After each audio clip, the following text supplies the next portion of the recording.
Hello there and welcome. In this episode I'm going to show you how to fix the reason many filters and pumps stop working.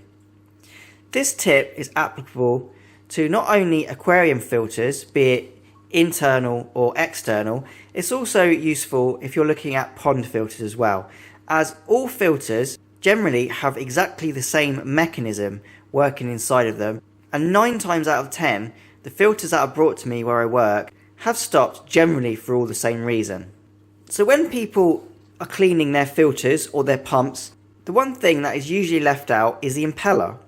Normally this is because most people don't really know where to look for it or if they should actually clean it in the first place.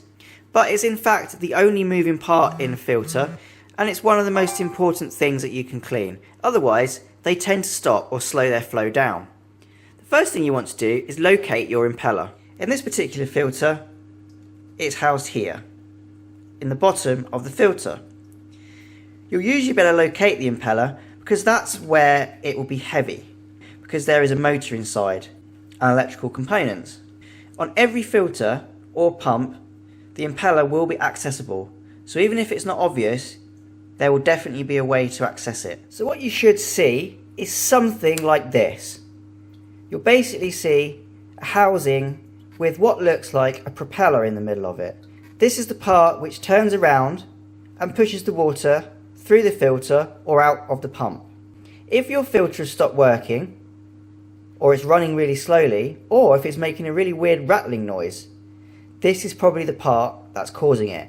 It's either broken or so dirty it's clogged up and no longer works, or is running really inefficiently. What you basically need to do is remove this and give it a clean, or if it's broken, replace it. It is a wearable part and replacements are necessary from time to time. So once you've removed it, you'll have an area exposed like this. Sometimes that pin in the middle is removable, sometimes it's fixed. These can break also, causing pump failure. Now this one's pretty gross, but it hasn't stopped working. However, if you look inside there, it's quite dirty. This is a formation of bacteria and general dirt, and when it gets to a certain level, it will restrict the movement of the impeller. So it's very necessary to keep this area clean. This is the impeller itself. Again, you can see there's a bit of build-up of dirt on here. Nothing too bad to worry about. However, keeping this clean will keep the whole mechanism running smoothly. If any part of your impeller is damaged, or if you see wear lines around the metal part of your impeller, it's a good idea to replace the impeller itself.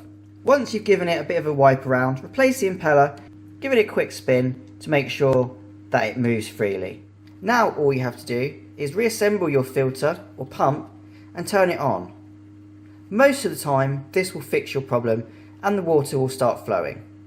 If this hasn't fixed your problem, then it's most likely a failure in the electronics, which is not normally something that you can fix, because the motor units in these items are generally contained and you can't really access them. In this case, a replacement motor unit will be needed, but remember to check the fuse in your plug first, as sometimes that can be the cause of the problem. So thank you for watching, I hope it's been helpful, and happy fish keeping!